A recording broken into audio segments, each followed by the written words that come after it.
This morning on the Ag Issues program, it is a pleasure, as always, to bring on to the program Roger McEowen, professor of agricultural law and taxation at the Washburn University School of Law, as he joins us on the program this morning. Roger, good morning. How are you? Good morning, Greg. Good to be with you. Well, good to be with you as well. And as a matter of fact, you brought in the One Big Beautiful Act paper-wise.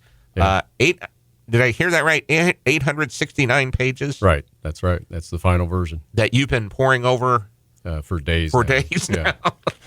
But it's good news as far as if you're a farmer or a rancher, as far as, what is contained in that. Mm-hmm. Let's first highlight some of the important tax issues, tax breaks, or tax things that were associated with that. Yeah, well, we've got some big ones from a tax standpoint. Of course, now we have 100% first-year bonus depreciation on a retroactive basis back to January 19 for assets placed in service on or after January 19 of this year. You can write the whole cost off in the first year. Now, whether that's a good strategy or not, that depends on your situation. But we're back to full bonus. We've got an increase, a substantial increase in the Section 179 amount, so we can go to $2.5 million of a first-year write-off on Section 179 expense method depreciation with a $4 million phase-out amount. So for every dollar of investment that is over $4 million in the tax year, then you start losing $1 of that $2.5 million. So those are huge. The QBI deduction, the qualified business income deduction that you can take, a 20% deduction if you're not a C Corp on your farm income, for example, that has been made permanent. So we were fearful that we might lose that one, but that's huge. So we've got a 20% QBI deduction. We've got a $15 million estate tax exemption amount, the basic exclusion amount, starting next year. So we're at $13.99 per person this year on the estate and gift tax combined exclusion. That goes to $15 million next year, and then it's indexed for inflation, and it's permanent. So these will all take acts of Congress to repeal them. These do not have sunsets on them, so that is very nice. And I've posted now 3 videos. I'm doing a series of videos for my Substack explaining the details on all of these provisions. And the first one was on the Medicaid provisions. I did 2 on the individual tax provisions. And then as soon as we're done today and I get to the office, I'm going to post the 4th video, which I start going through these business-related provisions. And then I'll do kind of a miscellaneous tax part, and then I'll get into the Farm Bill provisions that we're going to talk about today, and then some of the other important provisions for farmers and ranchers. So I'm going to end up with probably 7 or 8 parts in this series of videos, all posted for my subscribers to my Substack. And, okay, I was just going to ask, if they want to subscribe or want to see that, what's the best way they can do that? It's McEowen Ag Law and Tax.substack.com. All right. Now, we've got a lot to talk about concerning the Farm Bill itself, or portions of the Farm Bill itself. And, where do you start? Well, let's start with crop insurance first off. Yeah, and Greg, when we talk about Farm Bill, this is a new approach to doing a Farm Bill. We put it in a reconciliation bill, and we've got basically Title I with 3 or 4 subtitles that deal with various aspects of what we would normally think in a separate bill known as a Farm Bill. But Subtitle E of Title I is crop insurance. And what they've done is provide enhancements to existing crop insurance program, and they've introduced an index-based insurance pilot program for poultry. Haven't seen that one before. What it does is address energy and temperature and health risks. So poultry producers, kind of a different beast. That's a highly integrated industry. There aren't really any independent poultry producers anymore, but they still have a lot of risks that are out there. And so the crop insurance pilot program for poultry, I think, is pretty important. There's also another provision that expands premium subsidies for beginning farmers and veterans, and that's now available up to 10 years after startup with an extra 10% support and more if the producer is earlier in their career. And another provision updates the federal crop insurance program. Now, this is key to allow farmers to buy supplemental coverage option while they're enrolled in ARC. And now you can do that if you're in PLC right now, but you can also do it if you're in ARC under this provision. And it expands risk management tools and increases support for beginning farmers. So a lot of stuff in there related to crop insurance. And it also looks at programs that compensate for losses related to forage and trees, which there are several cases of, too. Yeah, it does. You've got livestock indemnity that's been sweetened a little bit, as well as damage to crops that would be forage for livestock. And there are provisions in there for the timber industry and tree producers. So it does broaden. It's got that in there, and it also includes changes to the livestock safety net, because what it does here is it sets, for example, sets the payment rate for losses due to adverse weather or disease at 75% of market value, and that's a boost up from what the prior percentage was. Most of the ag organizations that we've seen releases from, that one of their top priorities or improvements of, I guess in this case, would be reference prices, and that is very, very big. Yeah, it is. It's huge in this one. Now, a lot of these, they won't take effect until next year, so let me kind of unwind what they did. The core, as I see it, of these provisions revolves around enhancing and extending federal support programs for producers. And so if you want to think of it as what they've done in that context. So the Act actually, I think, significantly updates and continues key commodity risk management programs, including the ARC and PLC payments. What now you have is that the greater of ARC or PLC will be paid for the 2025 crop year. So it's the greater of the two. And that's a key point. No prior election is necessary. You get the greater of ARC or PLC. So that means that any anticipated increase in PLC payments is likely, I think, going to be the minimum amount that a farmer is going to receive, with the payments beginning October of 26. So you got to get through this next crop year, and you're going to start with the fiscal year for the government. That would be October 1, 2026. So you've got a permanent extension of PLC ARC. You've got a permanent extension of marketing assistance loans and dairy margin coverage through 2031. So we've got a 6-year, the 2031 crop year, I should say. We've got a 6-year, basically a 6-year extension of the key components of the Farm Bill. The dairy margin coverage, as an example, that is extended out, or at least helped out as far as what is going to be allowed on the eligibility, too. Yeah, they've increased the Tier 1 coverage eligibility from 5 million to 6 million pounds per farm, and they've allowed producers to use their highest production year from 21 through 23 as the new enrollment baseline. And there's some other, the other crops that are covered in there that we don't worry about in Kansas, for example, the sugar program and so forth. There are enhancements to that, too. And I assume the reference prices for major commodities will rise as well. Yeah, they're going to go up somewhere between 11 and 21%. For example, they've pegged the reference price for corn at $4.10 a bushel, wheat at $6.35, soybeans at $10, peanuts at $630 per ton. And they put in an annual escalator of 0.5% starting with the 2031 crop year, capping that at 115% of the new baseline. In other words, the original statutory reference price. And if you are signed up under ARC, Bruce, the guarantee as well? From 86% to 87.5% of that Olympic 5-year revenue average for the 2025 through 2031 crop years.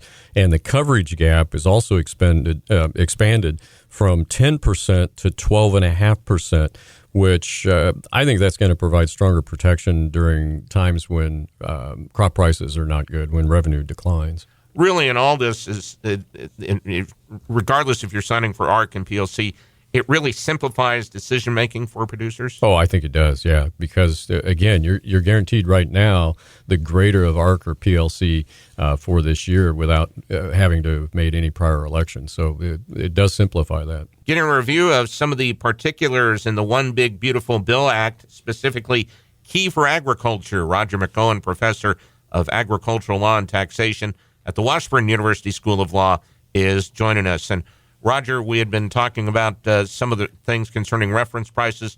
Let's move over to base acres. What changes have we seen there? A big change here, Greg. You've got a one-time voluntary opportunity for farmers to enroll up to 30 million new base acres based on their 2019 through 2023 planting history, starting with the 2026 crop year.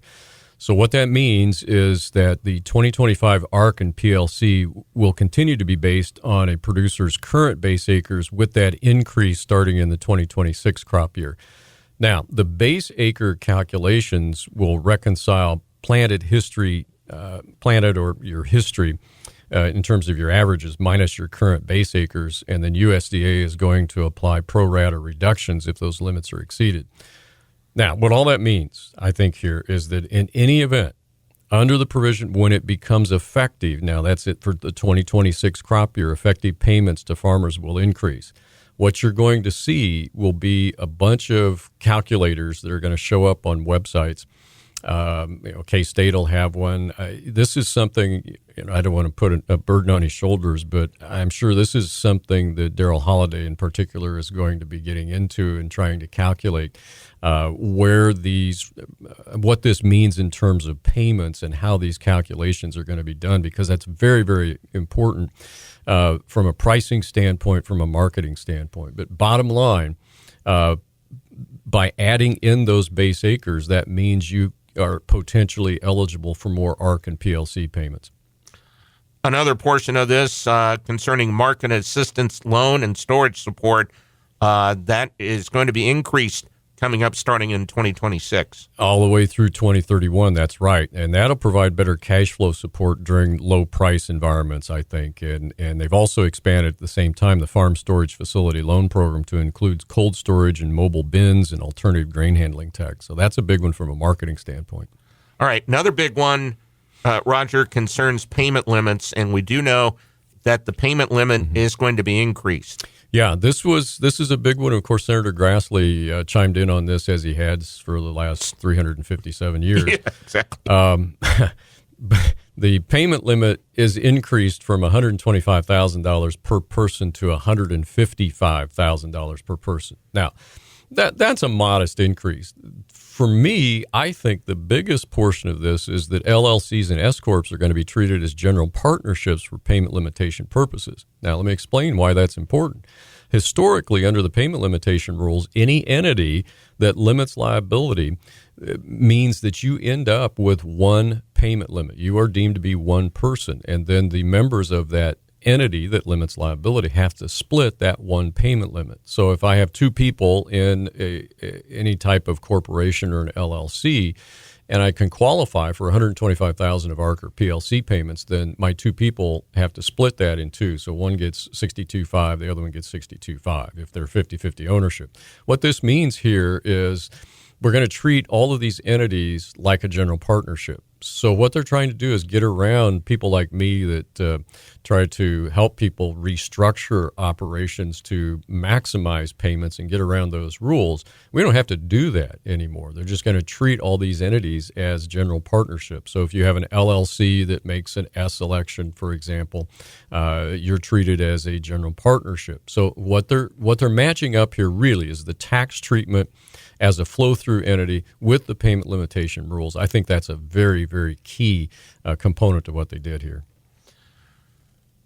So going through all this, looking at all this as well, what's the biggest conclusion that you've seen on some of these provisions? Well, I think overall this is a really substantial federal investment in the ag sector, and their estimates are that it's going to be about $65 billion, with 52.3 of that specifically tied to enhancing the farm safety net, which is huge. That's really big. I think the most significant aspect is not only strengthening the farm safety net, but the increased reference prices, the updated ARC PLC mechanisms. And those are designed to provide greater support when market prices are low and production costs are high.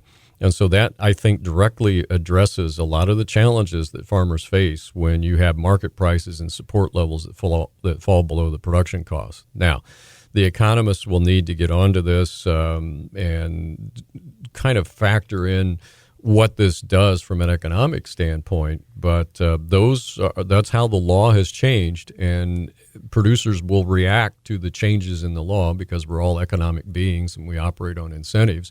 So it'll be interesting to see what happens here. But this is one of the most substantial investments in the ag sector and that farm safety net that I've ever seen. Now, from how you see it, and I'm a farm broadcaster, I'm not a farmer, and I'm not signed up in any way for the Farm Bill program.